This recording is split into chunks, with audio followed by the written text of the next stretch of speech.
Hi Capricorn 2024, nasan nga ba ang inyong swerte? Kuha lang tayo ng ilang messages para sa inyo. As usual, mensaheng gabay lamang po para sa mga Capricorn. Ano maiwan natin para sa kanila? Nasan ang luck this year para sa mga taong ito? We'll be straightforward hanggang maaari. Hopefully, minsan ang daming naisip parating ng cards, pero nasan ang luck mo? Ngayong bagong taon Capricorn, message Capricorn 2024, nasaan ang luck? Nasaan ang swerte para sa mga taong ito? Capricorn 2024. Capricorn.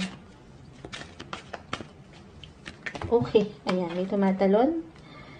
Tingnan natin ito isa-isa. Uy, instinct, wolf.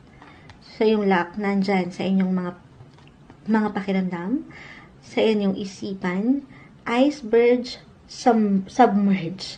Bakit iceberg? May something sa ice? So, maaaring meron kayong luck sa malalamig? Why not? Clouds, shape-shifting, stone people, vigilance, volcano, volatility. Okay, so medyo may pagkamalalim ang mga bagay-bagay na umangat dito. Unahin natin yung instinct. So, dyan. Okay, kung aking i-relate yan, astrologically, instinct sa inyong mindset, mentally, kung paano kayo mag-isip, may something positive, may something swerte sa part na yan. Kasi itong si planet Jupiter, ito yung sinisilip natin guys, pagdating sa swerte, bilang ito yung topic natin ngayon, kasi itong si Jupiter is the planet of luck and expansion. So, mas malawak kayong magiging kumbaga, malawak kayong mag-isip, malawak kayong makiramdam, mas magiging matulis. Ayan, matulis. Matulis kayong, kumbaga, kung paano kayo matulis, ba't matulis yung na-mention mo dyan? Kumbaga, hindi naman mausisa. Kumbaga, makilatis. Ayan. Hindi na kayo magsisettle sa alam yung mga hindi na healthy para sa inyo. Kasi Jupiter, isa sa pinakamagbibigay din, sabi ko nga ay ang inyong kalusugan, health-wise, mentally, physically, emotionally, mas better, may improvement, may luck sa part na yan bilang ito yung ating topic today. Instinct. So, hindi ka nagkakamali or magkakamali ngayong taon, pero kung papakinggan ng iyong sarili, maaaring yan na yun. Yan na yung kailangan mong sundin. Yan yung kailangan mong bigyan ng pag-aksyon. Ito yung maaaring likas na kakayanan mo na pwedeng magdala para sa'yo sa swerte. Okay? Why not? Coconut, iceberg, submerge. So, parang ano to, no? Yellow. Bakit yellow, Moonshot? May paglubog. Kumbaga. Okay. Why I'm getting a message dito na meron kayo ditong iiwasan. Diyan pa lang. Siyempre, ito yung mga ilang negative na parang naiiwanan lang kayo ng panlalamig. Alam mo yun? Na hindi makakatulong sa inyo para hindi kayo umangat. Hindi kayo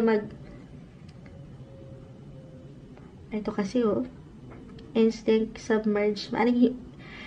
Hindi yan makakatulong for you guys kung mananatili kayo sa part na yan. Alam nyo to. Maaring ito ay may patungkol sa relasyon or sa inyong posisyon sa trabaho kung saan parang nanlalamig na kayo. At dyan, baka hindi nyo na mamamalayan ay nagiging dahilan ng paglubog nyo. Bakit ito medyo malalim ang nakuha natin para sa mga para bang hindi nyo pansin na dito may tendency hindi nyo mapansin, hindi nyo maramdaman na unti-unti pala kayong parang natatakpan yung swerte. Lumulubog yung swerte, nawawala yung swerte because andito pa yung syempre, sa realidad po, andito yung gusto nyo or nagiging practical lang kayo sa Capricorn. Sumasabay lang din kayo. Pero sa pagkakataong ito, pangatin yung instinct mo, yung pakiramdam mo sa sitwasyon, sa relasyon. Okay? Para higit na makapasok ka, makaangat ka, patungo sa swerteng ito, na pwedeng ibato sa iyo ng mundo. clouds, shape-shifting. So, dyan, di ba, dito as a Capricorn, para bang, kasi 2024, higit kayong patuloy na magiging busy and productive. May something patuloy na luck when it comes to your daily services or daily work routine, kung saan kayo ay patuloy na nag-i-invest ng iyong enerhiya. Andiyan ang swerte. Patuloy na, yung kumbaga yung blessing of work. Isa din po yun sa magbibigay diyan sa inyo. Na ang ganda. Okay? Pero, paangatin nyo rin dito, Capricorn, yung parang kayo yung isang bata lang din. Shape-shifting na parang, di ba nung bata tayo, or hanggang ngayon, ako nga hanggang ngayon ginagawa ko to. Yung, nakakabuo kayo ng ilang larawan, ilang imahe gamit ang ulap. Shape-shifting. So, sa mas practical po, paangatin yung pagiging, or pagkakaroon nyo ng kid at heart, yung parang childlike lang. Kasi parang more on the serious side na, kasi yung instinct ko, mas mature na kayo mag-isip lalo this year, kasi nga natuto na kayo, na hindi na kayo, ayaw nyo na sa mga manlalamig pa, or nanlalamig na relasyon. Pero sana ito, bilang sa center siya umangat, paangatin nyo pa rin yung para kayong bata lang. Para bang,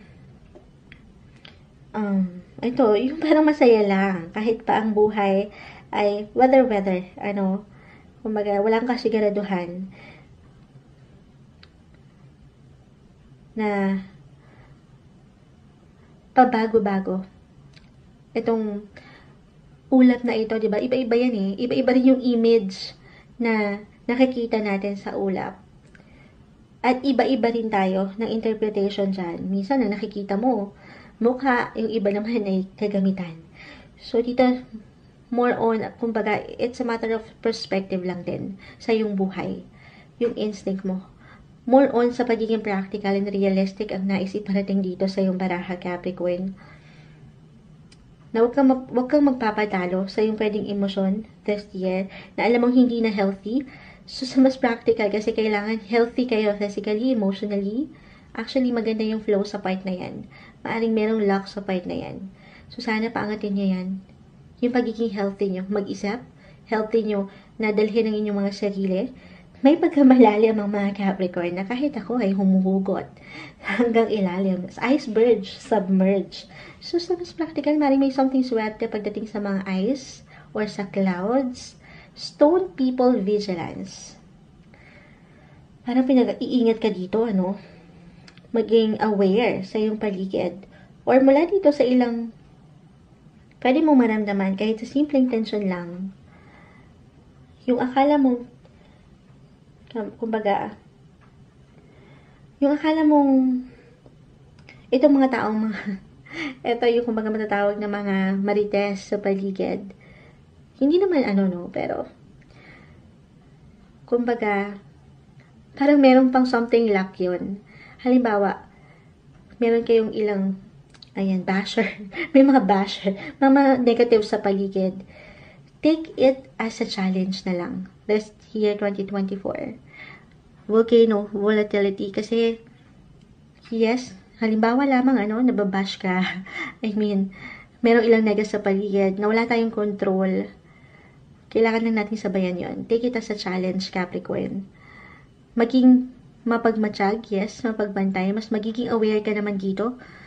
Ayan, nakatingin ka pa nga sa bawat galaw ng ulap. Pero, alam ko, nagiging malalim ang usapin sa Capricorn. Kahit ako'y, ang topic lang naman natin, nasa ng luck mo. Pero, ito yung umaangat. Medyo, para tayong pinapaligoy-ligoy dito. Pero, nais iparating ng baraha, Capricorn, na, ayan, dito sa kung ano mang pwedeng ibata sa iyo ng buhay, positive or negative, or kahit merong ilang negative sa paligid, ano man ang pwede mong maramdaman, physically, emotionally, lagi mong tatandaan na may something positive pa rin dyan. Okay? Actually, bilang ito yung topic natin, may swerte dyan. So, tanggapin mo. Ilang din naman natin ang magagawa natin, ang pagtanggap. Okay? Kasi sa totoo lang, sabi nga nila, the more na nababash ka, nasasaktan ka, the more na ibe-bless ka ni Lord. Ibe-bless ka ng nasa taas. Basta andito ka sa wasto. Andito ka lang sa balance. Hayaan mo silang batuhin ka ng kung ano man dyan. Okay, yung nakikita kong message dyan, yung luck, nasa kung paano mo dalhin ang iyong sarili. Physically, mentally, emotionally, huwag kang magpapa-apekto. Okay? Kailangan mong paangatin yung healthy version, better version of Capricorn 2.0 na ngayong 2024 kasi nandyan yung luck. Okay? I know kahit paano sana nakuha nyo ko dun. Kahit na may pagkamalalim ang mga Capricorn, to be honest. Sige, ayan. Protection, travel, and prosperity. Wala dito sa pagprotekta. Stone people, vigilance. Ito, mga yellow, maaaring pinoprotektahan ka rin ito. Mula dito sa ilang, kasi volcano, ito yung mga, hindi mo inaasahan na ganap. Hindi naman natin na-predict yan kung kailan sasabog ang bulkan, hindi ba? Although meron ng ilang equipments nowadays na nakadetect niyan, pero sa mas practical, hindi natin alam kung kailan sasabog ang ilang bagay-bagay. So, dito, kalma. Meron kang protection. Okay, protection. Ito, marahil yung luck. Last year para sa inyo. May protection. Travel, for some of you, mas practical. Ayan, may mga ulap. Titingin kayo sa kaulapan. May luck sa travel and prosperity. Itong ilang unang cards na bumagsak na kay lalim. Papunta yan, okay? Papunta yan sa kasaganaan. Sa mas blessed pa na Capricorn this year. Merong luck dyan. Again, kahit pa hindi nyo makita agad-agad na, swerte ba to? Parang hindi naman. Parang kabaliktaran. Pero, sabi ko rin, take it as a challenge. The more na parang, hindi ka nagpapatalo dito, syempre pa, the more na magbubukas yung swerte sa'yo. Huwag kang magpa-apekto, laban lang, okay? Sige, add pa tayo dyan. Para sa mga Capricorn, naging malalim ang ating reading para sa inyo. Ano maiwan natin para sa mga Capricorn? Capricorn this year, nasa ng suwerte. Your dreams need a practical plan. Stay practical. Kanina ko pa naman-mention, realistic sa inyong gusto pang matugunan, maharap, makamit this year. Okay, balance lang din. Okay, may umangat dito. Capricorn. Kayo mismo yan. Capricorn energy. Para sa inyo talaga to. Your dreams need a practical plan. Para pumasok ng swerte, kailangan minsan and then, para sa ilan, just only take what resonate. Minsan, kapag masyadong mataas yung expectations natin, minsan, di ba? Kasi sa realidad, magkakaiba tayo ng posisyon, sitwasyon. May pagkakataon na hindi natin nakikita yung gusto nating resulta. Kaya naman, pinapalalahanan ka ng cards na, alalay lang din sa iyong pangarap. Unti-unti. Okay, mas pangibabawan ka ng pagiging praktikal sa mga bagay-bagay. Authority figures. Maaaring meron something swerte, luck sa part na ito. Or sila itong mag-iwan sa inyo ng luck na may kaugnayan. Maaaring ito ay isang nakatataas sa trabaho. Bilang astrologically speaking, mag-highlight po ang inyong buhay trabaho pa rin sa pang-araw-araw. May something justice sa part na yan. Matatanggap niyo yung justice, justisya na deserve niyo.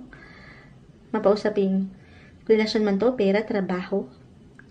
Authority figures. Maring meron nakapupuna sa inyo. At yan yung luck na nakatataas sa VIP or boss. May something luck sa part na yan. Sige, ano pa bang may add-up natin dito? Okay, ito na. Final advice message para sa mga Capricorn ngayong taon. So, yun nga sabi ko, parang ang seryoso ng mga bagay-bagay na iniiwan dito kasi nga mas mature na kayo mag-isip, mas hinubog na kayo ng buhay, mas, nagiging practical na lang kayo. Okay. Comfort, knowledge, creativity. Andito marahil yung luck. Sa inyong kagalingan, karunungan, at natural na abilidad. Yung pagiging malikhain nyo, paangitin yan, maaring nandyan yung luck. Comfort. Kahit na, or maybe isang message ito na, kahit na parang ito yung hinahanap nyo, hinahabol nyo, syempre pa yung security, yung comfort, financially, sa relasyon man, pamilya, Hindi posible, nandito yung luck. Papunta kayo doon sa mas komportableng buhay. I-claim na natin yan. Bigyan nyo lang ng proteksyon kasi ang lalim ng mga cards na nakuha natin, proteksyon ng inyong mga emosyon, especially. Well, physically, kasi kakakibat na yan eh. Kapag na-stress tayo, di ba? Minsan, ang draining din. Nakaka-drain din. Nakaka-stress din physically. Ramdam din. So, bigyan nyo lang ng proteksyon. Patuloy na proteksyon ng inyong mga sarili. Ang inyong mga isipan, instinct. Huwag kayo magpatalo sa kung ano man. Minsan, wala tayong higit na kalaban kundi ang ating sarili, ang ating emosyon, kung paano natin tinitingnan ng mga bagay-bagay. Ayan, proteksyonan nyo sa ilang nega, alam nyo hindi makakatulong para sa inyo. Huwag na kayo maglaan dyan ng energy kasi baka yan pa yung maging hindrance para hindi pumasok ang swerte ngayong 2024. Okay, so yan, I know, naging malalim, naging hindi maarok yung reading natin para sa inyo, Capricorn. Pero hopefully, kahit paano, ay naiwan natin, naiparating natin kung nasaan ba ang inyong luck this year. Pagdating, actually, kung hindi ko pa na-add, bukod sa health, yung comfort and creativity, dyan natin ipapasok ang usaping, sabi ko nga, pamilya, relasyon, isa yan sa mag-highlight sa inyo. Ang komportable lang. Kung ano man yung pundasyon na pwede nyong mabuo sa usaping relasyon, pag-ibig man yan, ngayong taon, maaring merong luck sa part na yan. May swerte. Swerte, pwede mong matanggap ngayong 2024, Capricorn.